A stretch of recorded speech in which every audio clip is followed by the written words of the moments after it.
Magandang hapon muli mga kapatid. So darako na po tayo sa ating mensahe po sa hapon ito. So ito po ang ating mensahe po sa hapon ito.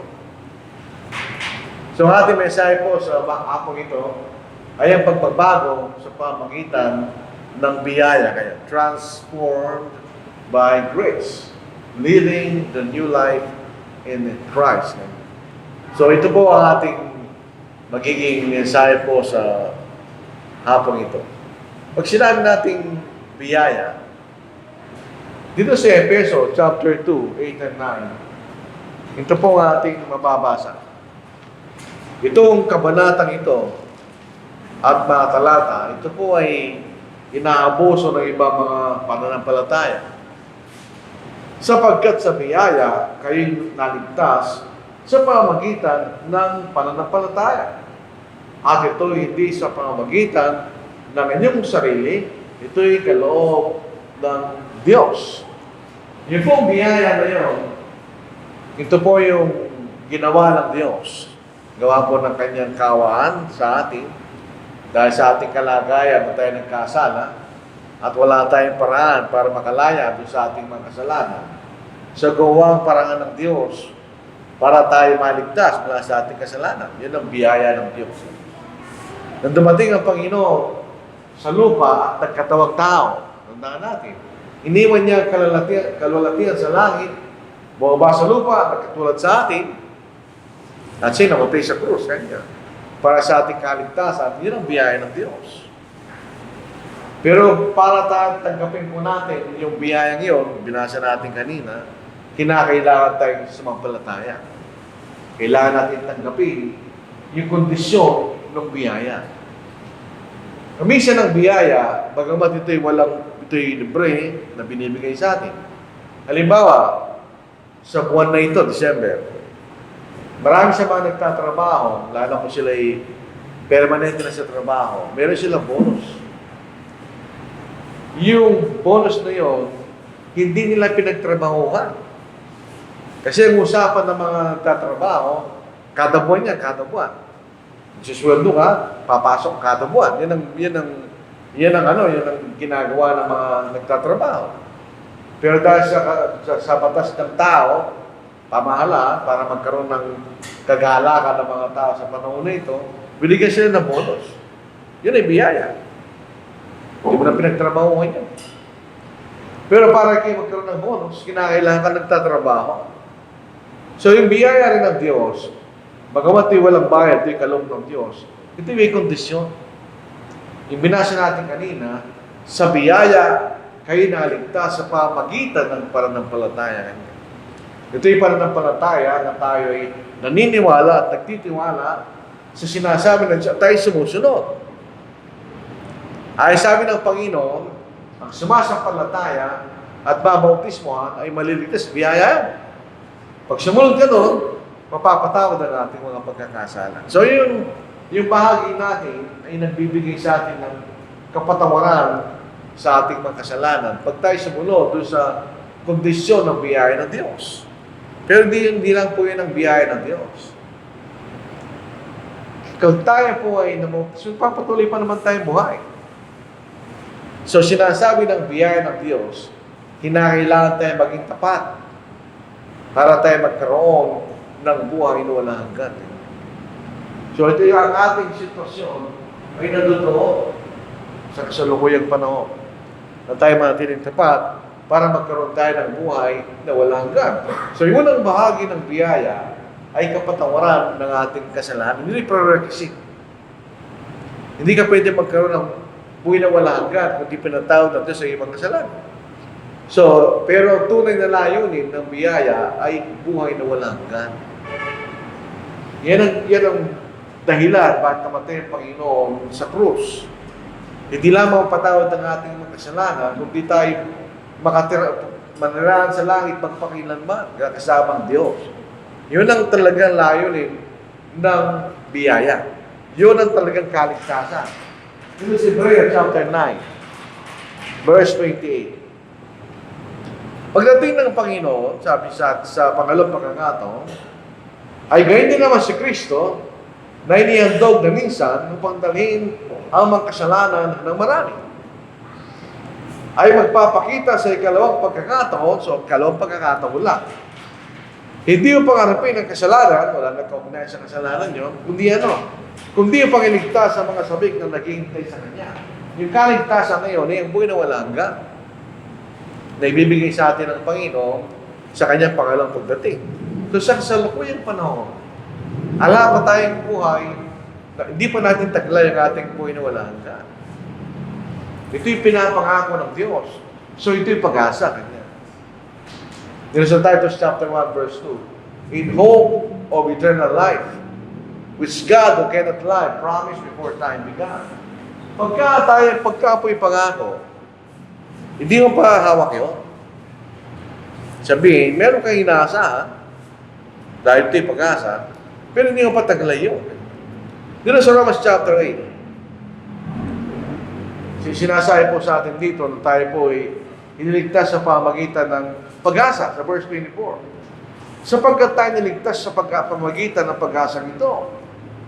Ngunit ang pag-asa nakikita, hindi pag-asa.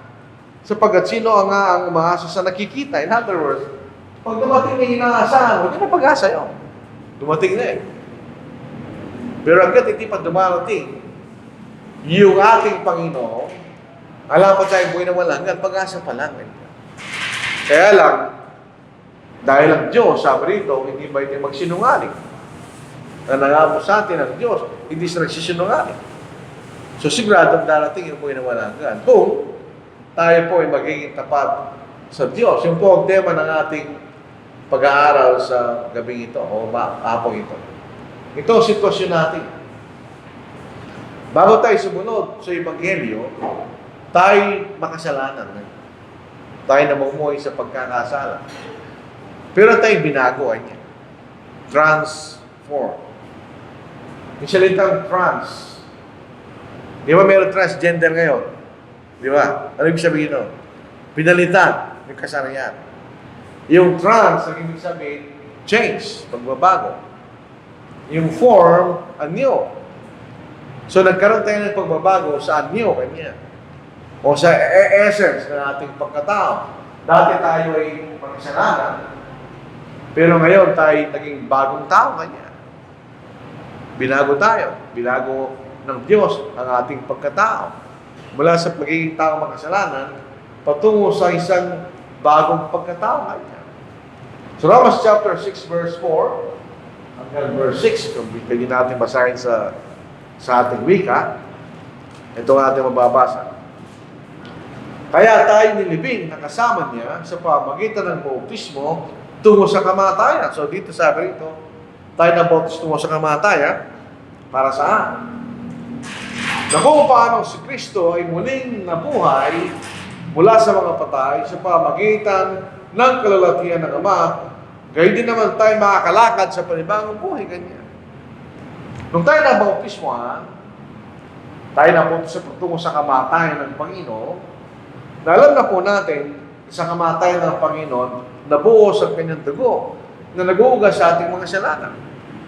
So mula sa mga kasalanan pagkatao, matungo sa isang bagong pagkatao, nilinis tayo ng dugo ng ating Panginoon para tayo makalakad sa panibagong buhay kanya.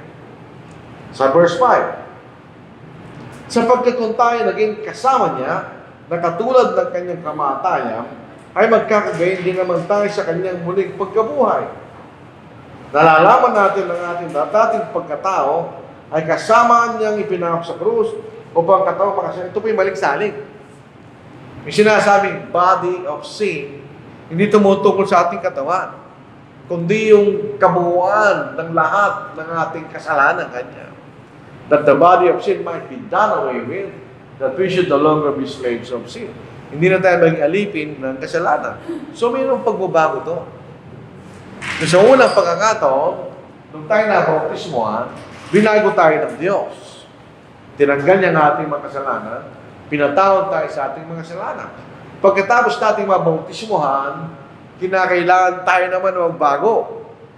Babaguhin natin ang ating sarili kanya. Hindi na tayo mamumuhay sa panibagong buhay, hindi na tayo alipin ng kasalanan. Nung tayo nabautismuhan, tingnan nyo, nakataas yung kamay. Masaya siya, di ba? Dito sa Ephesians 2:10, for we are His workmanship, created in Christ Jesus. Noong una, tayo pinanganak, nang nilalang ng Diyos ang tao nilalang sa larawan ng Diyos. Pero ito'y sinira ng kasalanan. So, nung dumating ang Panginoon, muli tayong nilalang kay Kristo Jesus. Kaya masasabi natin, tayo ay bagong nilalang. Kasi muli tayong nilalang kay Kristo Jesus, Kanya eh. Ngayon, pag tayo bagong nilalang at na kay Kristo, lahat ng mga bagay ay nagbabago Kanya. Dito sa 7 5:17, therefore, if anyone is in Christ, kung nabautismo tayo, is a new creation. Sa ibang salin, is a new creature Kanya. All things have passed away. Yung lumang bagay na ginagawa natin ay nawala na. Behold, all things have become new Kanya. So dito, binago tayo ng Diyos. Pero babaguhin natin ang ating sarili Kanya. Iiwanan natin yung mga dating mga bagay at ito pa magiging bago Kanya. Yun yung magagaling sa atin. Yun ang ating gusto ibigay ng diin. So, transformation. Ano ba munang nagbabago sa atin? Dapat. Ang ating kaisipan. Ang ating kaisipan, ang nagkumokontrol sa atin. Kung ano ang iniisip mo, yun ang gagawin mo. Kung ano ang iniisip mo, yung gusto mo, yun ang gagawin mo. Ayun ang ating kaisipan. So, kung babaguhin natin ang ating kaisipan, siyempre, mababago rin ang tao. Kasi binago mo yung kaisipan. Pag binago natin ang ating kaisipan, hindi tayo sumasangayon sa sanglibutan. Dito sa Romans 12 verse 2, and do not be conformed to this world. Yun ang ating dating pagkatao. Yung salitang sanglibutan po rito, hindi tumutukoy sa lupa, sa pinto, hindi. Hindi na tumutukoy sa mga tao. Ito'y tumutukoy sa masasamang bagay at sa libutan na ito. Hindi tayo maayon doon kaya natin. But be transformed.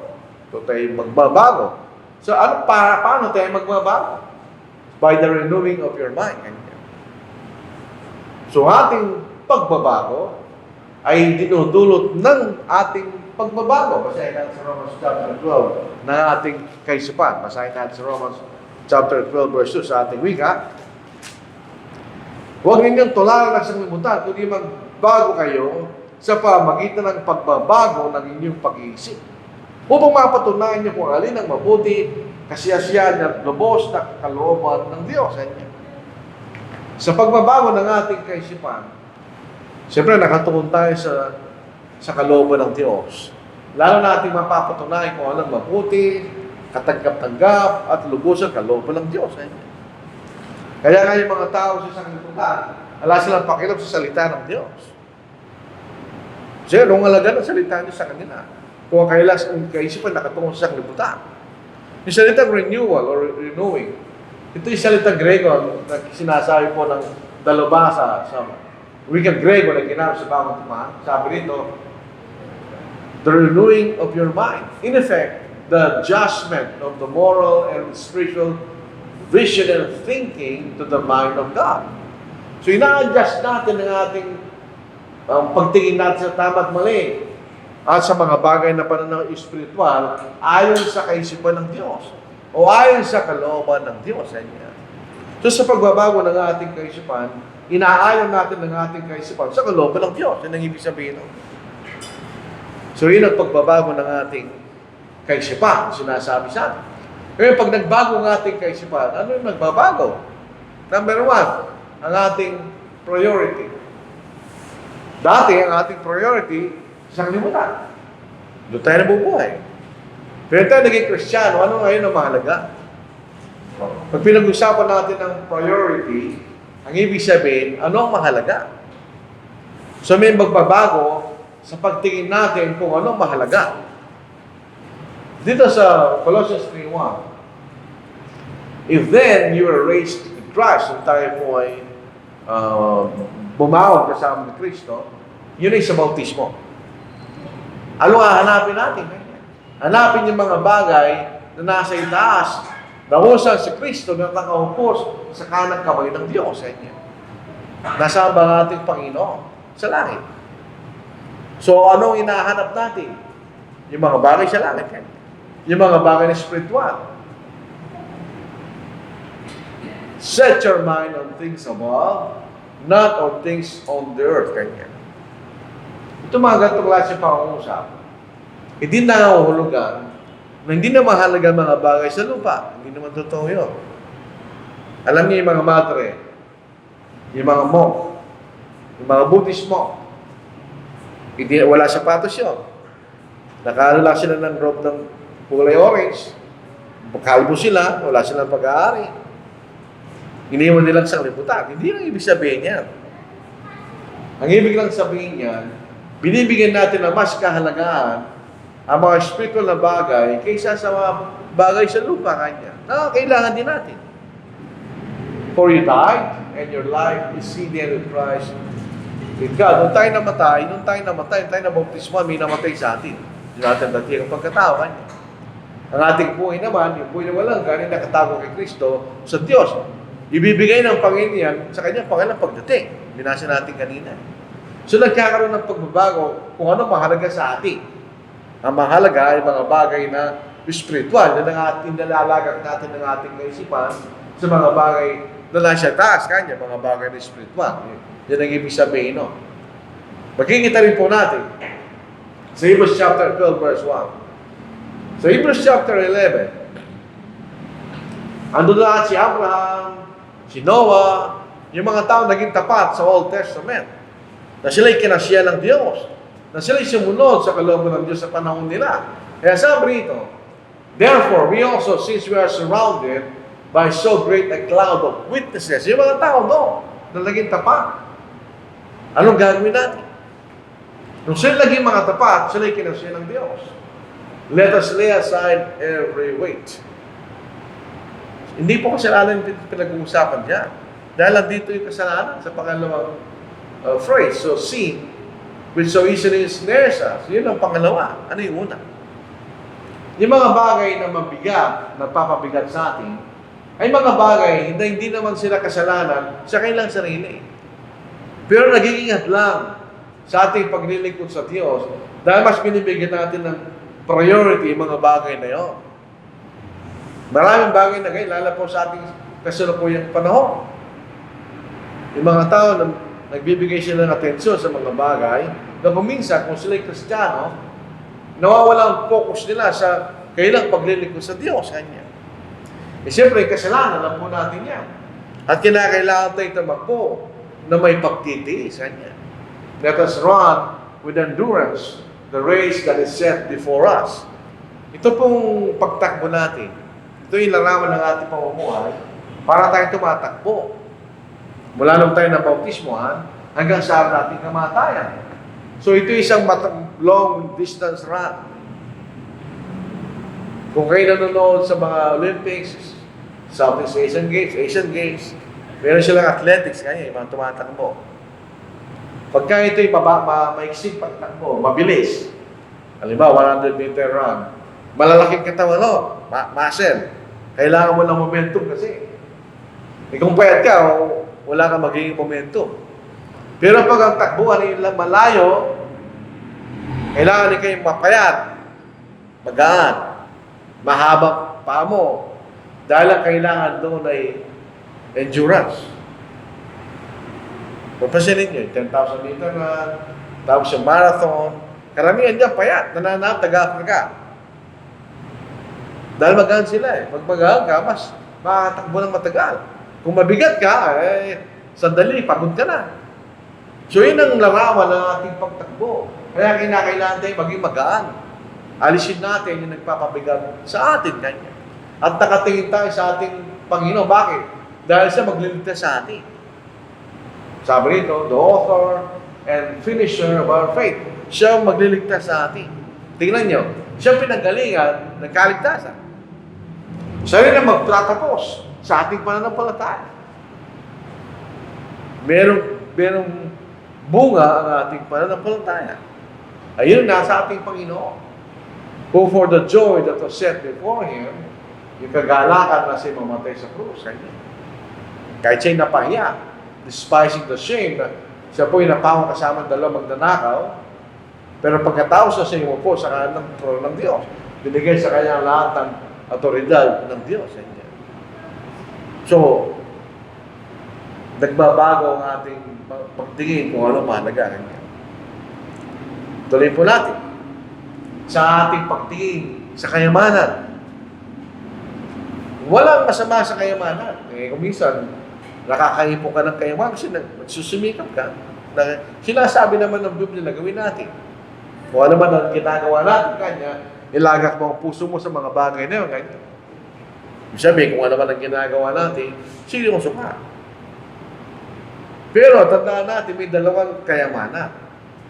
Yung kayamanan sa lupa, na nawawala, at ang kayamanan sa langit, na hindi nawawala.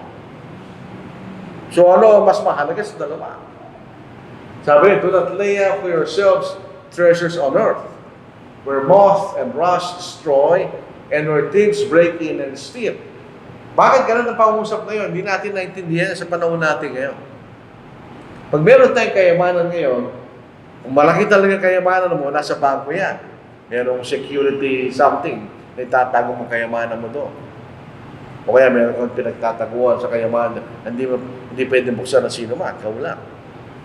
Pero noong walang panahon, sila yung mukay sa lupa, at doon nila nilalagay ang kayamanan nila. Kaya kasi sinisira ng mga bukbok at kalawang kanya. So, hindi ang words ang kayamanan, na huwag natin isip masama yun, pero kung yan lang iniisip mo, ibig sabihin. But lay up for yourselves treasures in heaven. Yung dalawa na yan, magkatulong actually. Pag tayo nagkakaroon ng kayamanan sa lupa, lalo tayo nagkaroon ng mas pagkakataon na mag-ipon ng kayamanan sa langit. Gamitin natin ang ating kayamanan sa pagsunod sa kalooban ng Diyos. But lay up for yourselves treasures in heaven, where neither moth nor rust destroys, and where thieves do not break in and steal. For where your treasure is, there your heart will be also. Alam mo, binibigyan mo lang ito ng pagpansin. Nandun ang puso mo kayo. Diba, nagnakaw ng 44 billion na korap. Yun ang puso nila eh. Sa 44 billion na yun. Dahil pag nakaw tayo, basta meron tayong kayamanan. Nandun ang puso niya. Pero ang puso natin ay nasa kayamanan sa langit. So merong pagbabago ng kung anong mahalaga sa atin. May pagbabago ng karakter ng ating pagkatao. Sa Colossus 3:10, and have put on the new man, yung sinabi natin kanina, which renewed in knowledge. So yung kaisipan mo, binabago ng kaalaman. According to the image of Him who created Him. Yung kaalaman na yun ayon sa Diyos. Papasin ninyo, yan larawan ng Diyos. Nung lalangin tayo ng Diyos, sabi sa Genesis chapter 1, lalangin natin ng Diyos sa ating larawan at sa ating wangis kanya. Gusto ng Diyos ang tao ay maging mabuti na katulad niya. Pero sinira yun ng kasalanan. So pag naging Kristiyano tayo, ibinabalik yun ng Diyos. Magbago ang ating pagkatao ayon sa larawan ng Diyos, ayon sa layunin ng Diyos, kung bakit tayo nilala ng Diyos. Tingnan po yung sa Korinto. Yung mga taga-Korinto, ang Korinto, ito isang mayamang syudad sa tinatawag na probinsya sa Greece, Achaia, kanya, doon ang Corinth. Ito po ay nasa isthmus na kung saan lahat ng trade dumadaan. Kaya mayaman yung mga tao doon. Pero kung saan ang lugar ay mayaman, katulad ng lugar natin, nandoon din ang lahat ng kasalanan. Kasi may pera ang tao, pasinin mo na yan. Dadaming pagkakasalan niya. Siyempre, may pera sila eh. Sabi dito, do you not know that the righteous will not inherit the kingdom of God? Pag sinabi natin ang righteous, hindi ka gumagawa ng tama. Do not be deceived, neither fornicators, nor idolaters, nor adulterers, nor homosexuals, nor sodomites, nor thieves, nor covetous, nor drunkards, nor revilers, or nor extortioners will inherit the kingdom of God. Yun yung mga kasalanan. So yung mga taga-Korinto, ganun sila dati. Pero sabi rito, and such were some of you. Yun ay past tense. Tapos na, dati kayo ganun kayo. Pero hindi na kayo dapat, hindi na ngayon. But you were washed. Sila yung naugasan ng dugo ni Kristo, nung sila na bautismo. But you are sanctified, sila iniwalay ng Diyos para sa mamoy sa kamananan. But you are justified, sila yung ginawang matuwid ng Diyos sa pangalan ng ating Panginoon sa Kristo at sa pamagitan ng Espiritu ng Diyos. Pangalan ng Kristo, siyang may otoridad ng kaligtasan. At ang mensahe ng kaligtasan ay pinahayag ng Espiritu ng Diyos. So mayroong pagbabago ng ating pagkatao niya. Dito po sa talatang ito, mayroong pagbabago ng ating layunin. Normally, ang layunin ng tao sa mundo, magpakayaman. Yun ang number one eh. Gumandang buhay natin, wala masama dyan eh. Kaya nagtatrabaho tayo, yun ang ating layunin. When naging Kristiyano tayo, hindi lang yun ang layunin mo. May pagbabago sa ating layunin sa buhay natin. Bakit? Aside doon sa ganung bagay na normal na sa tao, tatrabaho kayo. Ang ating pangunahing layunin ay doon sa gantimpala na binibigay ng Diyos sa ating Panginoon sa Kristo kanya. I press toward. Pag sinabing I press, tignan natin sa ating Tagalog. Pag sinabi mong press, nagpapatuloy ka. You press, ganyan. Basahin natin dito sa Tagalog. Sa Colossians Philippians chapter 3, ano po? Verse 14. Itong ating mababasa sa ating wika. Nagpapatuloy ako, ganyan. I press on. Nagpapatuloy ako tungo sa mithihin para sa gantimpala ng dakilang pagtawag ng Diyos kay Kristo Jesus. Yun ang mithihin niya. Nagpapatuloy siya doon para makamtan niya yun. Siyempre, nang buhay na walang ka. Na naggantimpala natin na ipinangako sa atin ng ating Panginoon kung susunod tayo sa kanyang kalooban. Nung malapit na mamatay si Pablo, inihintay na niya yung pagdating ng Panginoon. Dahil sa pagdating ng Panginoon, ibibigay ng Panginoon yung putong ng katwiran na sunod ng puto ng buhay. Sabi niya, finally, there is laid up for me the crown of righteousness, which the Lord, the righteous judge, will give to me on that day. Yun ang last day, judgment day. Not to me only, but also to all who have loved disappear. Tayo, na inintay natin na pagdating ng Panginoon. So, anong layunin ni Pablo? Bakit mula sa pagiging pariseo, nung siya naging Kristiyano, nagbago layunin niya? Anong layunin niya ngayon? Makamtan niya yung putong ng katwiran, yung putong ng buhay na walang hanggan. Sino po sa Ecclesiastes 12 verse 13? Bakit tayo nilalang ng Diyos? Ngayon sa National Geographic, kung nanonood kayo, ngayon hindi na ako nakapanood, wala na doon sa cable yung National Geographic. Hindi ko alam bakit.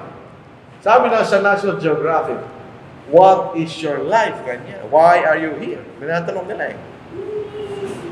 Talagang tanong yun sa tao. Bakit nandito ka?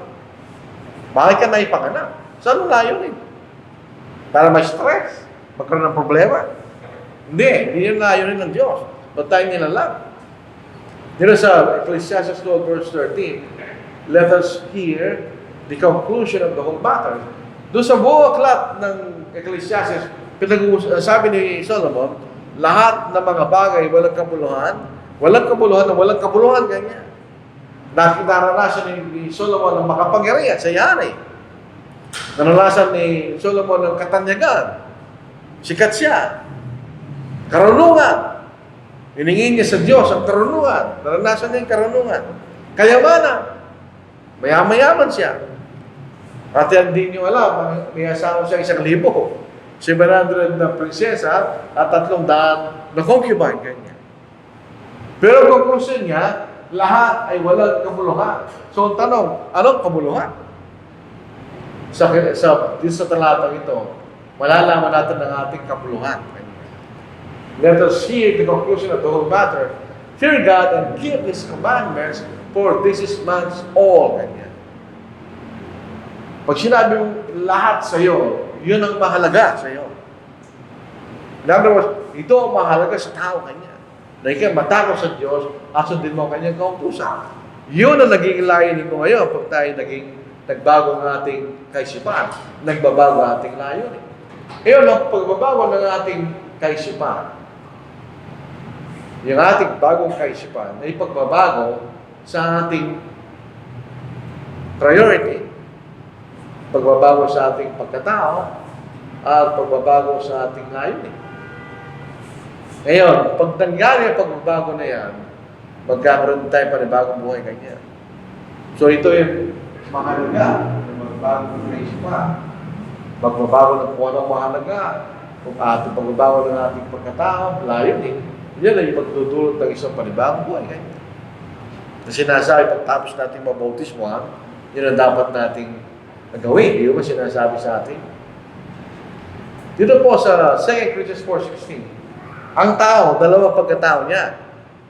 Yung nakikita natin, yun ang physical na pagkatao. Yun ang nakikita natin tao. Pero actually, hindi yun talaga yung tao. Yung taong nasa loob ng katawan na yun, yun ang tao. Yun ang nag-iisip.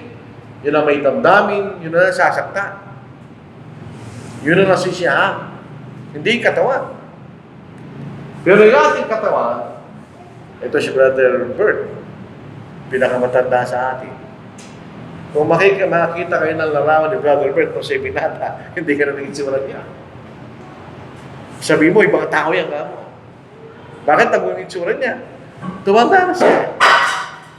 Dahil ang ating physical na pagkatao, nabubulog yan, unti-unti, hanggang mamatay. Pero yung ating panloob, hindi tumatanda yan. Hindi nagbabago hindi nabubulog. Ito yung binabago araw-araw ng salita ng Diyos. Binabago tayo ng kalooban ng Diyos. Araw-araw na yan. So, opposite ang pupuntahan niya. Ito ang mabubulog. Kung tayo tapat, hindi mabubulog yan. Nagbabago yan. Nagbabago siya patungo sa larawan na gusto ng Diyos. Maging kawangis natin ng Diyos. Binabago yan sa araw-araw. Makikita natin. So, ito po ay hindi biglaan. Hindi naman natin magagawang biglaan yan. Ito yung unti-unti. Pero consistent at nagpapatuloy. Yung tatay ko at nanay ko, Katoliko pa sila. Sumali sila sa kursilyo ngayon. Ano yung kursilyo? Dadali ka sa isang, usually, eskwelahan o tatakpan nila yung bintana, madilim. Hindi mo alam kung gabi o araw, hindi mo alam. Tapos, oras-oras, sinesel mo ng kanong nagsasalita, pinapayak ka, pinakokonsensya ka. Pagkaraan ng isang linggo, good boy, lahat sila Pagkaraan ng isang linggo, back to normal. Bakit? Artificial yun. Hindi mo pwedeng piglayin ang pagbabago. Unti-unti. Tingnan sa Philippians 3:16. Nevertheless, to the degree that we have already attained. Kasi sa ating pananampalataya, lumalago yan sa pagdagdag ng ating kaalaman at pagkaunawa sa kalooban ng Diyos. Ibig sabihin, ang ating pagbabago ay naaayon doon sa nakita mo na, nakamtan mo na kayo. Let us walk by the same rule, let us be of the same mind. So, kailangan tayo na bago sa kaalaman ng salita ng Diyos. Otherwise, mananatili ka doon sa kasalukuyan mong sitwasyon at hindi ka lalago. So ito po ay gradual, consistent, at nagpapatuloy na proseso. Kailangan tayong lumago. Dito sa 2 Peter 3:17, at saka sa verse 18, isahin natin sa ating wika. Sa 2 Peter, chapter 3, verse 17-18, ito ang ating mababasa. Ito ating Tagalog, o Pilipino. Kaya kayo mga minamahal, yamang nalalaman na ninyo noon pa ang mga bagay na ito. Mag-ingat kayo. Baka mailigaw kayo sa pamagitan ng kamalian ng masasama at mahulog kayo mula sa inyong sariling katatagan kanya. Pwede tayo mahulog sa ating katatagan o steadfastness. Sabi ni Pedro, Subalit, lumugo kayo sa biyaya at sa pagkakilala sa ating Panginoon at tagapagligtas na sa Kristo, sumakanya nawa ang kalalatihan ngayon hanggang sa araw na walang hanggan. Amen. Ganyan. So, lumugo tayo sa biyaya. Kaya pag lumalago tayo sa biyaya, palapit na tayong palapit. Palapit na tayong palapit doon sa buhay na walang hanggan. Ganyan. Sa pamagitan ng paglago ng ating kaalaman, ng ating Panginoon at tagapagligtas na sa Kristo, paglago sa kanyang kalooban. Pag gano'n, tayo po ay lumalapit at lumalapit doon sa kaligtasan na pinangako ng Diyos. Yung buhay na walang hanggan. Growing grace and knowledge of our Lord Jesus Christ. Acts chapter 20 verse 32. Ito pong kabanata na ito talata. Si Pablo, siya papunta na sa Jerusalem para magbigay ng mga tulong na ibinigay ng mga kapatid sa Corinto at sa Macedonia, sa mga kapatid na tuka sa Jerusalem. Pero dahil ang mga Hudyo galit kay Pablo, sabi, pinagbabantaan siya. So, para baga nagmamaalam na siya sa mga kapatid ng taga-Efeso. Pero alam po lahat, hindi nangyayari dahil nakabalik siya.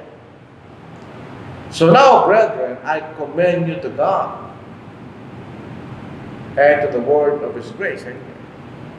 Kaya saan sila pinagtatagubilin ni Pablo? Sa Diyos at sa salita ng kanyang biyaya kanya, which is able to build you up. Yun ang mga pagpapatibay sa ating pananampalataya kanya. At makapagbibigay ng mana sa lahat ng mga hiniwalay. So, ibig sabihin, kung tayo lalago, magkakaroon tayong mana kanya. So, yun ang makikita natin sa tala. At ito po ay firm determination. Talaga na si Pablo.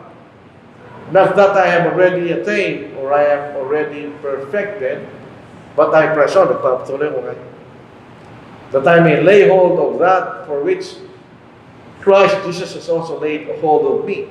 Brethren, I do not count myself to have apprehended, so hindi siya nagaya ba, na naabot ko na kanya. But one thing I do, forgetting those things which are behind. Yung nasa likod, yung pinanggalingan niya kanya. And reaching forward to those which are ahead.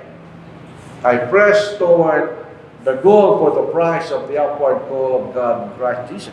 So meron siyang determinasyon. Nakamakaptan niya yung biyaya na yun, siya nagpapatuloy, iniiwan niya yung mga bagay na nasa likuran. Bakit? Ito yung sinasabi ng biyaya. For the grace of God that brings salvation has appeared to all men. So ito yung available sa lahat ng tao. Teaching us that denying ungodliness and worldly lust, meron tayong aalisin. Pero meron tayong daragdag. We should live soberly, righteously, and godly in the present age, looking for the blessed hope, yun ang ating buhay na walang hanggan, and glorious appearing of our great God and Savior, Jesus Christ. Yung pag-asa na yan, bibigyan na nating Panginoon. Itong talatang ito, sinasabi niya, si Kristo ay Diyos. Hindi tatanggapin ng INC, dalawa lang yan, great God, at si Kristo. Hindi, ay isa lang yan. Ito tumutukol lang sa ating Panginoon. Dahil ang Ama, hindi naman magpapakita yan. Hindi naman natin makikita ang Ama sa lupa. Sino magpapakita? Ang ating Panginoon. So say Diyos. Hindi ang Diyos, dakilang Diyos. Kanya. At tagapagligtas na siya sa Kristo. So yun ang sinasabi ng biyaya. Kung alisin natin masama, sumunod tayo sa kalooban ng Diyos. Example ng isang nagbagong Kristiyano. Si Apostle Paul. Babasahin natin ang 1 Timothy chapter verse 12, lalo na itong sa ito. Although I was formerly blasphemer, ganyan. Natatapos ay persecutor and an insolent man. Blasphemer, namumusong, ibig sabihin, kinakalaban niyang Diyos. Kinakalaban niya yung katotohanan ng Diyos. Siya'y papag-usik at siya'y papag-alipustahan. Pero nung siya naging Kristiyano, sa pamamagitan ng kaawa ng Diyos kanya, nagbago naman. Sa Galatians 2:20, I have been crucified with Christ. Nung siya nabautismo, it is no longer I who live, but Christ lives in me. And the life which I now live in the flesh, I live by the faith in the Son of God. Ganyan. who loved me and gave himself for me. So ang pamumuhay na Pablo, pagkatapos may Kristiyano, ay pamumuhay sa pananampalataya at patuloy na pagsunod sa kalooban ng Diyos. Sabi niya, hindi na ako nabubuhay ka. Si Kristo nabubuhay sa akin. So, nangunguna yung kalooban ng Panginoon kaysa sa sarili niyang kalooban. So, mula sa isang mag-uusig, patungo sa isang tapat na lingkod ng ating Panginoon. So, malaking pagbabago yun. Di ba ba? Pag binubuhay natin ng bagong buhay, ganyan. Sa 1 Corinthians 15 verse 15, ganun gagawin natin. Therefore, yun ay konklusyon. Sa 1 Corinthians chapter 15, sinasagot ni Pablo yung kamalian ng mga nagtuturo na walang pagkabuhay na maguli. Meron kanya. Maunang-una, si Kristo na buhay na maguli. At saksi kaming lahat. At pagkatapos niyan, ang unang mabubuhay na maguli kanya, yung mga Kristiyano. So dito makikita natin, therefore, my beloved brethren, be steadfast, sabihin, matatag, immovable, hindi makilos kanya. Always abounding in the work of the Lord, knowing that your labor is not in vain in the Lord. Pag nagtatrabaho ka sa isang kumpanya, ano man trabaho mo? Hindi mo nagkabuluhan niya. Bakit? May tatanggapin ka eh. Kung nagbi-business ka, hindi mo lang kabuluhan. May pakinabang yan eh. So pag ito ang ating pamumuhay, na tayo matatag sa ating pananampalataya, hindi tayo makilos. Kaya ano bang mangyari, hindi ka alis doon. At ikaw sumasagana sa gawa ng Panginoon, hindi mo nagkabuluhan niyo. Pero pasinin niyo, always abounding in the word of the Lord. Lagi sumasagana sa gawa ng Panginoon. Okay? Pangalawa, tinitignan. Sa Philippians 2:12, sabi po natin, ang biyaya ay katapatan. Dito sa Philippians 2:12, therefore, my beloved, as you have always obeyed, not as in my presence only, but now much more in my absence, work out your own salvation. Gawain ninyong sariling kaligtasan with fear and trembling. Pagka ikay kinakabahan sa bagay na yung gagawin, importante yun. Parang mag-a-apply ka sa trabaho, kinakabahan ka eh. Bakit? Dahil importante yun. Kung hindi ka kinakabahan, walang kwenta sa iyo. Kaya tatanggap ka, hindi. So ito isang importanteng bagay. For it is God who works in you sa pamamagitan ng kanyang salita, both to will and to do for His good pleasure and work out our own salvation. Sinasabi ni Pablo. Ito yung isang tapat na pamumuhay kanya. Doon sa Revelation, ito isang mahirap na sitwasyon. Dahil ang mga Kristiyano ay inuusik na mga tao hindi naniniwala sa Diyos. Sabi ng ating Panginoon, do not fear any of those things which you are about to suffer. Maswerte tayo mga Kristiyano, hindi natin dinaras yan. Na sila'y pinag-usik dahil sa kailang pananampalataya. Indeed, the devil is about to throw some of you into prison, that you may be tested and you will have tribulation 10 days. Alam natin, literal yan. Be faithful until death, and I will give you the crown of life. Kaya ating katapatan ay sa kamatayan. At bibigyan tayo ng puto ng buhay. Sa Romans chapter 5 verse 1. Ito isang bagay, lalo pag nagpapalagi tayo ng mga anak. Tandaan natin yan. Ang naging moderno konsepto ng pagpapalaki na hindi mahihirapan ng ating mga anak. Hindi sila dadalas ng kahirapan. Pero minsan hindi nagbubunga yun ng mabuti. Ay sa ating inaasahan. Bakit? Yung mga henerasyon ko, kasi edad ko, mas matanda sa akin, dumanas kami ng kahirapan. Dahil sa magdalas mo ng kahirapan, natuto ka magtiis. Isipin yun yung panahon lamang, wala kang damit. Minsan wala kang bawas sapatos. Wala kang pagkain. Yung mga tao no, madiskarte. Pag walang kakainin, titingin sa mga punong kahoy, kukuha ng kulang punong kahoy, nakakainin mo, wala kang kakainin. Wala kang mabibili sa tindahan at wala ka rin pambili.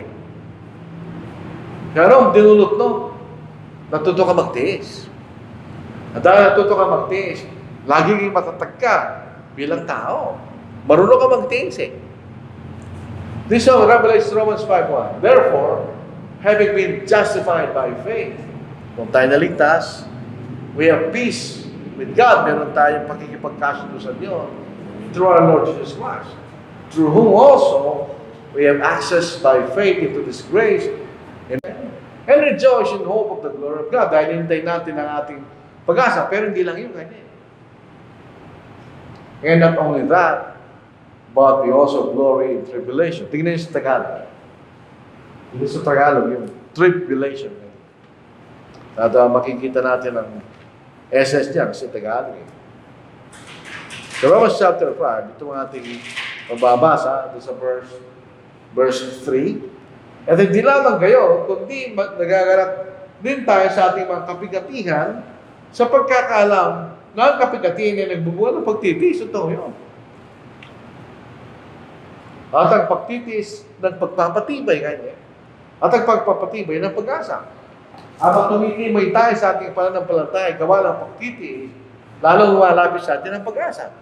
Kung baga, kung kayo isang estudyante sa civil administrasyon, kung kayo estudyante, nagtitis ka mag-aral, pinapahirapan ka ng teacher mo, nagtuturo ka mag-days.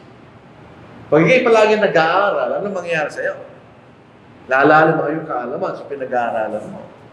Ngayon, kung ganun ka, at pagkakaroon kayo ng exam, mas malaki pag-asa mo kung makapasa. Yan, nagtitis ka mag-aaral eh. Nanahihirapan ka. Pero yung mga bulakbol, pagdating ng examination, malaki pag-asa bumagsak. So kung tayo po yung nagtitis dahil sa ating pananampalataya, mas lumalapit ang pag-asa ng ating kaligtasan. Kaya maghanap kayo kanya. So ito yung prinsipyo ng pagpapalagay ng sa panahon natin ngayon, ang daming nagsusisay, napakamatay sa mga bata. Sa mga mayayamang bansa, mas malaki ang rate of suicide nila. Bakit? Hindi sila matibay. Hindi sila nakaranas ng pagtitiis. Dito sa Pilipinas, pag umabot ng matagal-tagal lang sermon, hindi man tayo nagre-reklamo. Sa mga Amerikano, kung nagreklamo sila, matagal kanila. Hindi sila marunong mag-taste. Nasabi ko noon, kaisang kauli-uli, kaulawan ng pagkakataon, nakarating ako doon. Hindi kayo marunong mag-taste nga doon. Sa Pilipinas, sa traffic, isang oras. Minsan nagit pa. Hindi kami nagsasalita. Naghihintay ka lang. Ano magagawa mo? Sila, ilang minuto pa lang, nagreklamo na sila. Hindi sila marunong mag-taste. So, yun ang ginagawa sa atin niya. Yun ang isang nabubuhay bilang nagbago. Dito po sa 2 Timothy 4:6. Ano ang bunga ng ganong klaseng buhay na tayo nagbago sa pamagitan ng Ebanghelyo niya? Si Pablo, for I am already being poured out as a drink offering, malapit na sa mamatay, and the time of my departure is at hand. Dahil sa po'y apostol, propeta rin ng Diyos, maaaring pinakilala sa kanya ng Diyos at kamatayan niya. So, ang pagitan ng unang Timoteo, itong tao. Hindi siya namatay doon sa unang sulat niya. Yung pangalang sulat niya kay Timoteo, malapit siyang mamatay noon. I have fought the good fight. Pinaglaban ko para ng mabuti pakikipaglaban. Hindi siya nag-compromise sa mali. Nilabanan niya yung mali. Tinuro niya totoo kanya. I have finished the race. Natapos ko na aking takbuhin kanya. I have kept the faith. Ako yung naging kapag. Anong result? Ano? Finally, there is laid up for me the crown of righteousness, which the Lord, the righteous judge, will give to me in that day, and not to me only, but also to all who have loved me. Bakit siya nakipaglaban o buting pakikipaglaban? Bakit tatapos siya kanyang takbuhin? Bakit na iningatan niya para ng palataya? Na nagbago siya. Kung hindi nagbago, hindi na gagawin niya. Hindi nagbago kanyang kaisipan, nagbago kanyang priority, kanyang pagkatao, at ang kanyang layunin niya, gagawin niya. Pero dahil siya nagbago, yun ang naging bunga naman kanya. Tingnan niya si Pablo. Karamihan ng tao, natural sa tao, namamatay tayo, natatakot tayo mamatay. Pero pag Kristyano tayo, iba na yung pagtingin mo sa kamatayan. Una-una, hindi mo maiwasan nyo. Pero tingin si Pablo, sa gala ng akin ang mabuhay si Kristo at ang mamatay pakinabang. Pag binabasa mo yan, Lalo sa panahon natin ngayon, paano naging kakinabang kamatayan? Maliban lamang kung yun namatay, may insurance na malaki. Baka sabihin mo, naginabang ka. Pero ngayon, mamatay ka, ang laki ng gastos niyan. Tapos nawalan ka pa ng tao na maaaring tumutulong sa iyo. Paano naging pakinabang yan? Pero sabi ni Pablo, mamatay, pakinabang. Bakit? Sa verse 23, kanya, sapagkat ako'y nag-iibit sa magkabila. Hindi alam kung yung pipiliin niya. Kasi mabuhay pa at magpatuloy sa pagpapakal sa Ebanghelyo o siya mamatay na. Ang sabi ni Pablo, having a desire to depart and be with Christ, which is far better. Hindi naman ibig sabihin ni Pablo, gusto na magpakamatay para mapunta kay Kristo. Hindi niya sinasabi yan. Pero kung ako'y mamamatay ka niya, mas gusto ko yun. Dahil makakasama ko na si Kristo, na mas mabuti ka niya. Paano yung kaisipan na yun? Hinahibungan ng isang nagbagong buhay sa pamagitan ng Ebanghelyo ng ating Panginoon. Sapagkat ang katotohanan, lahat tayo, pwede pa rin tayo mahulog sa biyaya at hindi tayo maligtas. Pwede tayo mahulog sa biyaya, mabuti. Hindi tayo maliligtas. Mawawala sa atin yung biyaya. Maraming talata. Bumalis. Sa unang Corinto, chapter 10, verse 12. Therefore, let him who thinks stands. Ibig inisip natin tayo matatag na, mag-ingat tayo. Take heed lest you fall. Maraming mga Kristiyano na inisip natin matatag, pero nakulog sila. There is a verse, Corinthians 9:27. Sabi ni Pablo, but I discipline my body and bring it into subjection, lest when I have preached to others, I myself should become disqualified.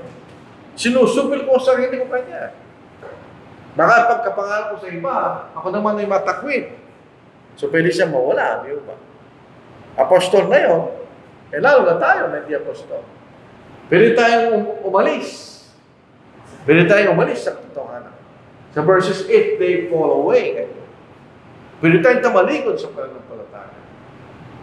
So pwede tayong mahulog sa biyaya. Kaya kinakailangan tayong mag-ingat at mamuhay tayo ng buong katapatan.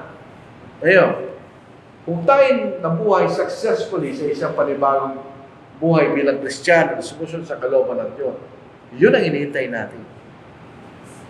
Basahin po natin. Let not your heart be troubled. Dahil ang context po nito, si Kristo ay lilisan na, mamamatay na siya, nakit na muli sa langit. So yung kanyang mga lagad, natural lamang, sila nagkukulumihan na. Wala na ang Panginoon, kanya na. You believe in God, believe also in me. So ito po isang talata na kung ating unawain, sinasabi, si Kristo ay Diyos. Bakit? Sumampalataya kayo na Diyos o sa hindi paraan, sumampalataya kayo sa akin. Kanya. So pareho lang sila, di ba? Kung hindi siya Diyos, bakit tayo sasampalataya sa Kanya? In my Father's house are many mansions. Yan ang magandang salita. Pagka nakikita lang siya ng mansion, hindi ito ordinaryong tahanan. Yung mga mansion sa lupa na hindi tayo magkakaroon kahit ang nagawin natin, yun ay magagandang mga lugar, malalaki, mahal. Pinakamagandang materyales ang doon. Yan ay pinangako sa atin ng Panginoon. If it were not so, I would have told you, I go to prepare a place for you. And if I go and prepare a place for you, I will come again and receive you to myself, that where I am, there you may be also. And where I go, you know, and the way you know. Yun ang magiging bunga ng ating pagbabago pagdating ng panahon. Dadalhin tayo ng Panginoon sa isang magandang tahanan sa langit. Magkakaroon tayong buhay walang ka, at wala na yung mga stress, problema, kamatayan, sakit na naranasan sa lupa.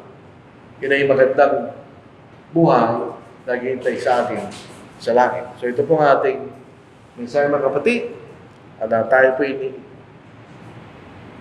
tinuutusan ng Panginoon na magkaroon ng pagbabago kayo sa ating pamumuhay ayon sa kalooban ng Diyos.